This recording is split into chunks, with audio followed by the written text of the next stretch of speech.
সচিবালয়ে গত রাতে ভয়াবহ আগুন লাগছে মধ্যরাতে।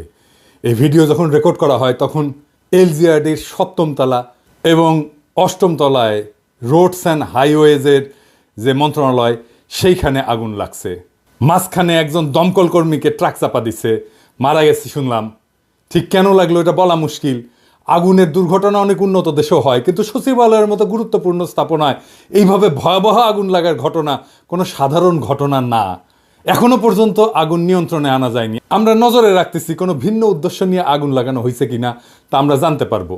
কি কি ক্ষতিগ্রস্ত হয়েছে সেইটা দেখা, বিশেষ কইরা অর্থ পাচার বা দুর্নীতির ফাইল বা বিডিআর হত্যাকাণ্ড সংক্রান্ত ফাইলগুলা ক্ষতিগ্রস্ত হয়েছে কিনা তা আমরা জানতে পারবো।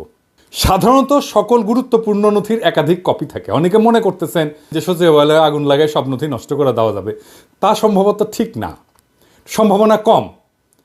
আমি সরকারকে দ্রুততার সাথে জাতিকে জানাইতে বলবো কি কি নথি ক্ষতিগ্রস্ত হয়েছে, কি কি নথি পুনরুদ্ধার করা যাবে, কি কি নথি একেবারেই পুনরুদ্ধার করা যাবে না, কত সম্পদের ক্ষতি হয়েছে, এইটা নিয়ে একটা সুস্পষ্ট ঘোষণা জাতিকে দিতে হবে খুব শীঘ্রই। হাসিনার দোসরদেরকে সচিবালয়ে ভালো ভালো পোস্টে রাখলে এরকম আগুন লাগবেই। 2 দিন পর প্রধান উপদেষ্টার কার্যালয়ে যে আগুন লাগবে না তার কোনো নিশ্চয়তা নাই। যাই হোক, আসেন আজকার আলাপে আসি। এই নিউজটা দেখছেন আপনারা সকলে যে বঞ্চিত 764 কর্মকর্তাকে ভূতাপেক্ষা পদোন্নতি দিচ্ছে সরকার। 119 জনকে সচিব, 41 জনকে গ্রেড 1 মানে সচিবের সমান বেতন গ্রেড, 528 জনকে অতিরিক্ত সচিব, 72 জনকে যুগ্ম সচিব এবং 4 জনকে উপসচিব পদে পদোন্নতি দেওয়া হবে। এবং এই ভূতাপেক্ষা পদোন্নতি এটা বাস্তবায়নে বকেয়া বেতন, আনুতোষিক এবং পেনশন বাবদ এককালীন 42 কোটি টাকা এবং পরবর্তীকালে পেনশন বাবদ বার্ষিক 13 কোটি টাকা বরাদ্দ করার কথা বলা হয়েছে। প্রত্যেক বছর 13 কোটি টাকা করে বরাদ্দ লাগবে অ্যাডিশনাল। এই সময় তো 42 কোটি লাগবেই, এরপরে প্রত্যেক বছর 13 কোটি টাকা এগুলোকে পাওয়ার জন্য লাগবে। এই সরকারকে যে কি করা দরকার মাঝে মাঝে বুঝতে পারি না। মাঝে মাঝে কথা বলেও আমাদের সাথে, শোনেও কথা। এই যে বিডিআর কমিশন নিয়ে রিকমেন্ডেশন চাইছিল, দিছিলাম, শুনছে, কিন্তু এইটা যে করলেন প্রশাসন নিয়ে আলাপ করেছিলেন কারোর সাথে, কারণ মতামত নিছিলেন? নেন নাই, আমি শিওর। মতামত নেওয়াটা এই কারণে জরুরি না যে আমারে বা কাউরে গুরুত্ব দিতে হবে, জি না। কারণটা হচ্ছে আপনারা তো সামলাইতে পারেন না, পারতেছেন না। এই দেখেন আজ এই আন্দোলন করে তো কাল আরেকজন আন্দোলন করে, পাল্লায় যেমন ব্যাং মাপা যায় না, ঠিক তেমনি আপনি আমলাগেরে সামলাইতে পারতেছেন না। পারতেছেন না কারণ কেমনে সামলাইতে হবে এটাই জানেন না আপনারা। আমি বঞ্চিত, এটা তো কোনো কোয়ালিফিকেশন হইতে পারে না। কোন আক্কেলে আপনারা এইসব আমলাদের এই সমস্ত দাবি মানতেছেন? কোন আক্কেলে এই দুঃসময়ে আপনি 42 কোটি টাকার বরাদ্দ দিতেছেন এইগুলোর জন্যে? এই আমলাতন্ত্রের কোনো নৈতিক অধিকার আছে বিপ্লবোত্তর সরকারের কাছে কিছু চাওয়ার? বিন্দুমাত্র অধিকার নাই। এই কথা বলতে পারেন না কেন আপনারা? এই ব্যুরোক্রেসি হাসিনার টিকায় রাখছে না? হাসিনার নির্বাচন এরা করছে না? 2014 নির্বাচন, 2018 নির্বাচন, এমনকি 2024 নির্বাচনে যারা ডিসি ছিল, যারা ইউএনও ছিল, যারা এসপি ছিল, তারা আছে না? পুরা ব্যুরোক্রেসিরা পাশায় লাথি দিয়ে বের করে দিলে কি সমস্যা হইতো? কিছু হইতো না। আওয়ামী লীগের আন্দোলনে জনতার মঞ্চ কইরা মহিউদ্দিন খান আলমগীরের নেতৃত্বে নামে আসছিল না আমলারা, করেছিল না জনতার মঞ্চ। কামটা ভালো হয়েছিল না খারাপ হয়েছিল সেটা ভিন্ন আলাপ, কিন্তু নাম ছিল তো আওয়ামী লীগের লোকেরা। এই যে আমলারা বঞ্চিত বঞ্চিত করিচ্ছে, এর নাম ছিল বঞ্চিত। গল্প নিয়ে আসিছেন এখন, তাই না? সেজন্য আপনাদের কম্পেনসেট করতে হবে। ভালো আবদার তো।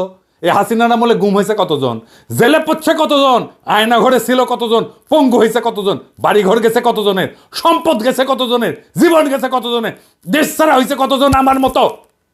কারে কম্পেনসেট করছেন? এদের কম্পেনসেশন কে করবে? কোন আক্কেলে কম্পেনসেশন চাইতেছেন আপনারা? আর কোন আক্কেলে প্রফেসর ইউনূসের সরকার দিতেছে এই টাকা?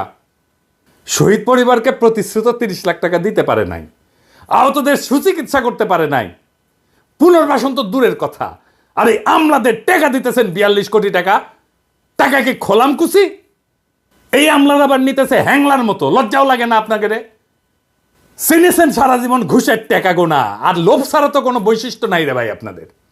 কোন সরকারি কর্মচারীদের যদি সত্যিই কম্পেনসেট করতে হয় তাইলে সেটা সামরিক বাহিনীকে করতে হবে। সামরিক বাহিনীর নির্যাতিত, বঞ্চিত, চাকরিচ্যুত অফিসার সৈনিকেরা এই লড়াইয়ে ছিল, ভূমিকা রাখছে যে যার অবস্থানে থেকে। এরাই গুম হয়েছে, এরাই চাকরিচ্যুত হয়েছে, এরাই দেশ ছাড়া হয়েছে। একজন আমলা গুম হয়েছে, একজন আমলা জেলে গেছে, একজন আমলার চাকরি গেছে। এরা দেশে বিদেশে থেকে বিরচিত ভূমিকা রাখছে। শুধু তারাই না, তাদের পরিবার নিয়ে ডিএইচএস মিছিল করেছে, সাবেক আর্মি চিফ সহ সিনিয়র অফিসাররা প্রকাশ্যে মিটিং করেছে, বিবৃতি দিছে, সমাবেশ করছে। দেখেন ইকবাল করিম ভুইয়া কি কইতেছেন। 4ই আগস্টের কথা এটা। দেশের নীতি নির্ধারকরা যদি বিবেক, বুদ্ধি ও হৃদয়হীন হয়ে না পড়তেন, তাহলে গত কয়েক সপ্তাহে বাংলাদেশের ইতিহাসের সবচেয়ে বড়, করুণ ও মর্মান্তিক এই হত্যাকাণ্ড সমূহের ঘটনাগুলো ঘটত না।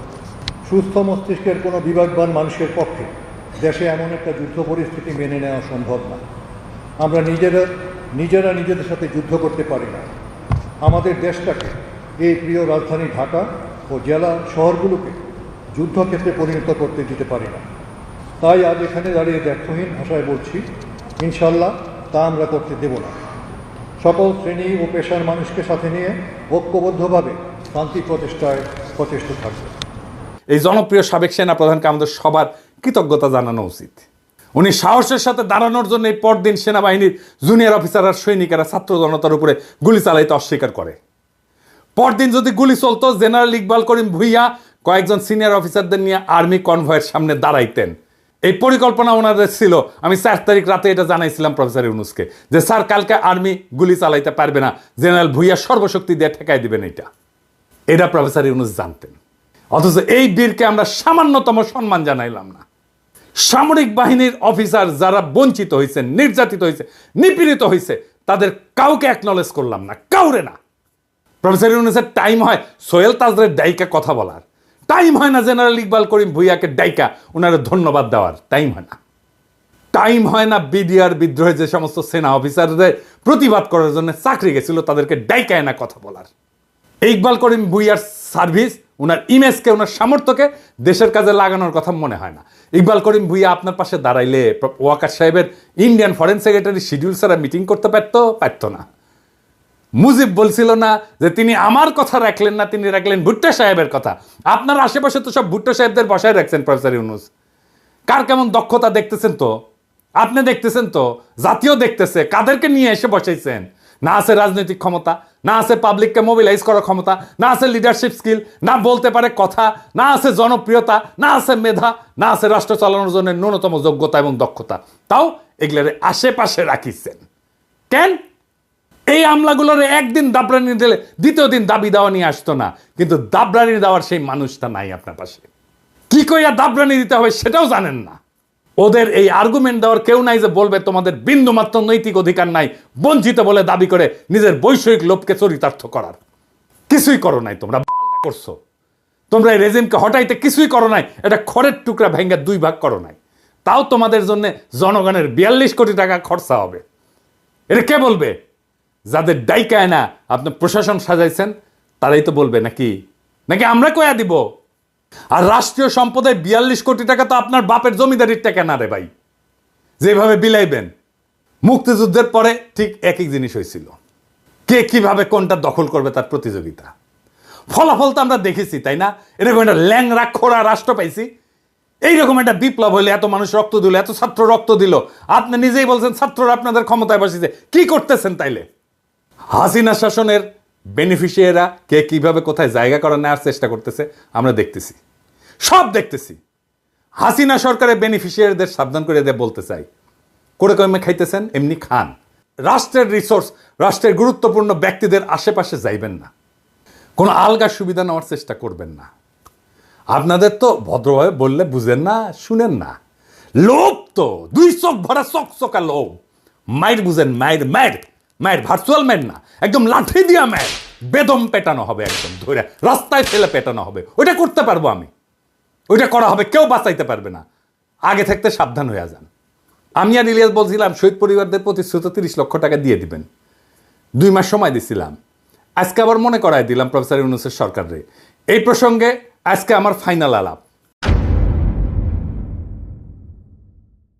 জুলাই আগস্ট বিপ্লবের আহত আর শহীদ পরিবারের দায়িত্ব আর পুনর্বাসন নিয়ে আপনাদের দীর্ঘসূত্রিতার পরিকল্পনাহীনতা ক্ষমাহীন পর্যায়ে পৌঁছেছে। আপনাদের না আছে পরিকল্পনা, না আছে উদ্যোগ, না আছে সেন্সিটিভিটি। আমি সুইডেনেও জুলাই ফাউন্ডেশনের জন্য অনুদান দেওয়ার ব্যাপারে ক্যাম্পেইন করে আসছি। আপনারা যদি কাজটা শুরু করার আগে আলাপটা করতেন, তাহলে আরো ইনোভেটিভ আইডিয়া, সৃজনশীল আইডিয়া দিতে পারতাম। ওটা তো করবেন না, আমাকে তো মানুষ বলে মনে করেন না। বিপ্লবের স্টেক হোল্ডার বাদ দেন, মানুষ বলেই মনে করেন।